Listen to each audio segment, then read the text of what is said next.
చిత్తూరు జిల్లా పూతలపట్టు మండల కేంద్రంలో అట్టహాసంగా రాజ్యాంగ నిర్మాత డాక్టర్ బిఆర్ అంబేద్కర్ జయంతి వేడుకలు నిర్వహించారు. ఈ కార్యక్రమంలో సుమారు 8,000 మంది పాల్గొన్నారు. ఈ కార్యక్రమానికి ముఖ్య అతిథులుగా Chittoor MP doctor Duggimala Prasada Rao, Chittoor MLA Gurajala Jaganmohan Naidu, Chandragiri MLA Pulivarthi Nani, Tirupati MLA Arani Srinivasulu, Chittoor జిల్లా SP Manikanta Chandolu, Chittoor mayor Ammuda, CUDA chairman Katari Anuradha, మాజీ ఎమ్మెల్సీ దొరబాబు పాల్గొన్నారు. ఈ సందర్భంగా ఎంపీ మీడియాతో మాట్లాడారు. ఈ కార్యక్రమంలో పూతలపట్టు నియోజకవర్గంలోని అన్ని మండలాల టీడీపీ, జనసేన, బీజేపీ కన్వీనర్లు, నాయకులు, కార్యకర్తలు పాల్గొన్నారు.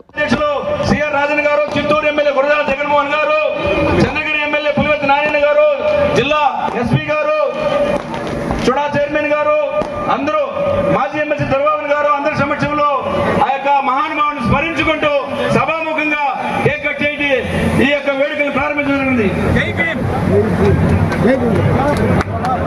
జోహార్ డాక్టర్ బిఆర్ అంబేద్కర్.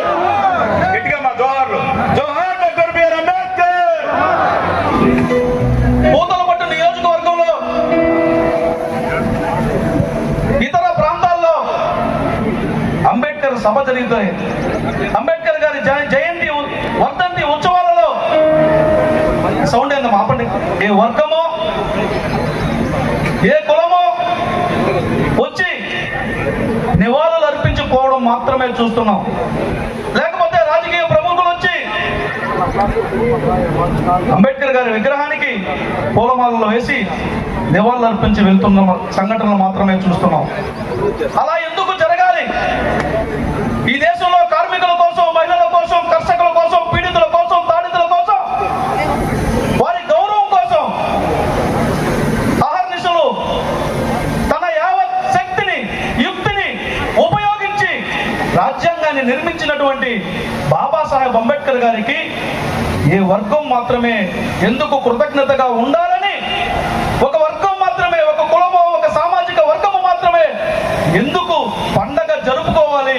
ఇది అందరి పండుగ కావాలని ఆలోచనతోనే పూతలపట్టులో ఈ రోజు ఈ సమావేశాన్ని నిర్వహించడం జరిగింది. ఆ సమావేశానికి పిలిచిన వెంటనే నన్ను ఆదరించి ఈ సమావేశం ఇలాగే జరగాలి, ఇది ఒక ప్రతీక కావాలి, మిగతా వాళ్ళకి ఒక ఆదర్శం కావాలని నా ఆలోచనను గౌరవించి నా ఈ కార్యక్రమానికి వెన్ను దన్నుగా నిలిచి ఇక్కడికి వచ్చినటువంటి గౌరవనీయులు పార్లమెంటు సభ్యులు దగ్గుమల్ల ప్రసాదరావు గారికి, అదేవిధంగా గౌరవనీయులు చంద్రగిరి శాసనసభ్యులు పులివర్తి నాని గారికి, గౌరవనీయులు చిత్తూరు శాసనసభ్యులు గురజాల జగన్మోహన్ గారికి, గౌరవనీయులు జిల్లా పార్టీ అధ్యక్షులు సిఆర్ రాజన్ గారి, ఒక జాతి కోసం, ఒక దేశం కోసం, సమున్నత గౌరవం కోసం, ప్రతి మనిషి సమానత్వం కోసం పోరాడినటువంటి వ్యక్తికి ఇస్తున్నటువంటి ఘనమైనటువంటి నివాళికి పూతలపట్టు నియోజకవర్గం వేదిక ఏంటంటే, ఈ నియోజకవర్గం నుంచి ప్రాతినిధ్యం వహిస్తున్నటువంటి ఒక ఎమ్మెల్యేగా నాకు ఇంతకన్నా గౌరవం మరొకటి రాబోతున్నది నా బలమైనటువంటి విశ్వాసం. ఎస్, నేను ఈ రాజ్యాంగంలో ఉన్నటువంటి ఈ రిజర్వేషన్ అనేది లేకపోతే ఎమ్మెల్యే అయ్యేవాడినే కాను.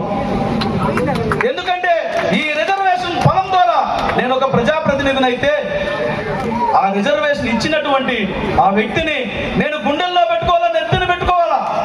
ఆ నెత్తిని పెట్టుకునే క్రమంలో ప్రతి ఒక్కరి చేత ఆ గౌరవాన్ని ఆయనకి ఇప్పించాలన్నటువంటి ఆలోచన. ముఖ్యమంత్రి గారు చంద్రబాబు నాయుడు గారు ఈ మధ్య కాలంలో ఎస్సీసీ వచ్చినప్పుడు మమ్మల్ని చెప్పారు, మురళీమోహన్, నువ్వు ఎస్సీ నియోజకవర్గం నుంచి ప్రాతినిధ్యం వహిస్తున్నావు, నీ ప్రాధాన్యత మొదట ఎస్సీలు ఉండాలి. నువ్వు చేసే ప్రతి పనిలో వారికి సముచితమైనటువంటి స్థానం ఇవ్వాలి, గౌరవం ఇవ్వాలి. అప్పుడే నువ్వు ఎమ్మెల్యే అయినానికి సార్థకత ఉంటుందని నాకు చెప్పిన మాట నా చెవుల్లో గిర్రుమని తిరుగుతూనే ఉంటాయి. నేను ఈ వేదిక నుంచి మాటిస్తున్నా, ఒక రిజర్వ్డ్ కాన్స్టిట్యున్సీ నుంచి వచ్చినటువంటి ఒక ప్రజాప్రతినిధి ఎలా ఉండాలి అంటే, ఇక్కడ ఒక మురళీమోహన్ ఉన్నాడు, వాడిని చూడండి, వాడిలాగా ఉండాలనే విధంగా నేను నడుచుకుంటానని చెప్పి ఈ వేదిక ద్వారా మాటిస్తున్నాను. అందుకనే ఇంత పెద్ద వేదికను ఏర్పాటు చేయడం జరిగింది. గతంలో ఎన్నడూ కూడా జరగలేదు. ఇంత పెద్ద వేదిక ద్వారా ఈ మెసేజ్ ఇవ్వాలన్నదే మా లక్ష్యం. ఆ లక్ష్యం నెరవేరిందని పరిపూర్ణంగా విశ్వసిస్తూ ఇప్పుడు నేను వేదిక మీద ఉన్నటువంటి పెద్దలందరినీ కూడా గౌరవించుకుంటూ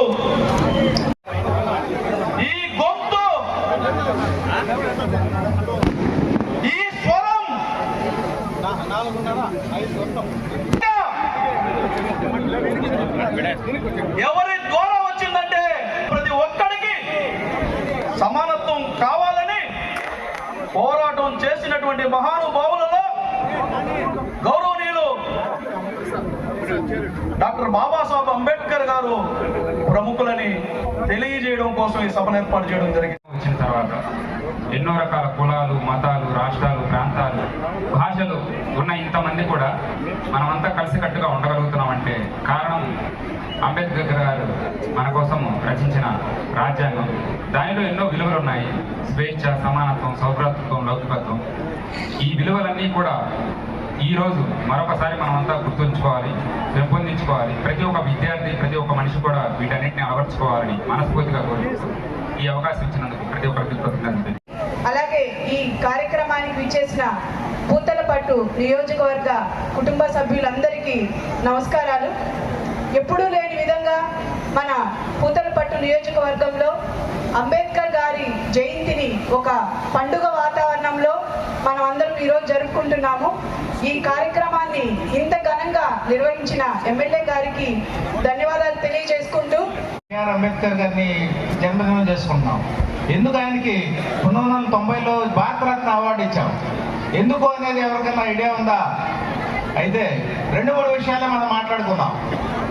ఈరోజు ఇంత స్వేచ్ఛాయుతంగా ఇక్కడికి వచ్చిన స్త్రీలు, ఇంతకుముందు మనం ఈ స్త్రీలు 1920 స్వాతంత్రం ముందు వాళ్ళ పరిస్థితి ఎట్లా ఉండేది?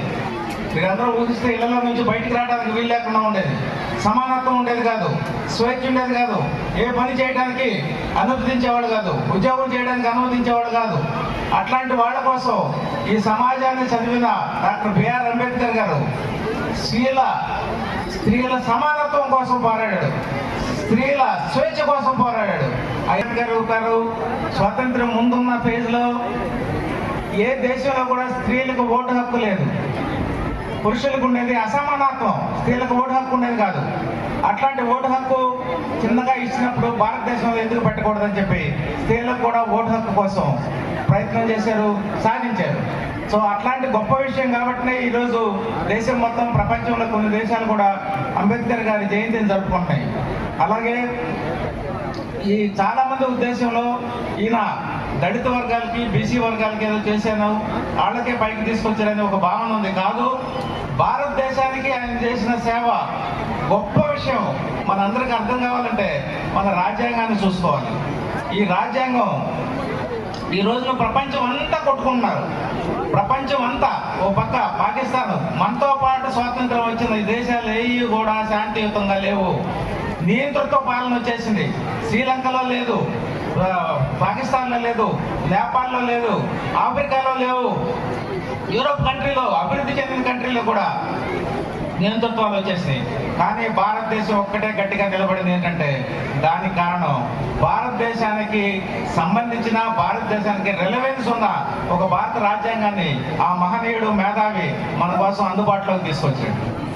అది ఎంత ఉన్నతమైందంటే ఆయన ఆలోచించి అప్పటికే అమెరికా, కెనడా, యూరోప్లో, బ్రిటన్ వీళ్ళందరూ రాజ్యాంగాలు చదివి ఈ భారతదేశానికి ఏం పనికి వస్తుందనే విషయాన్ని ఆయన తీసుకొచ్చారు.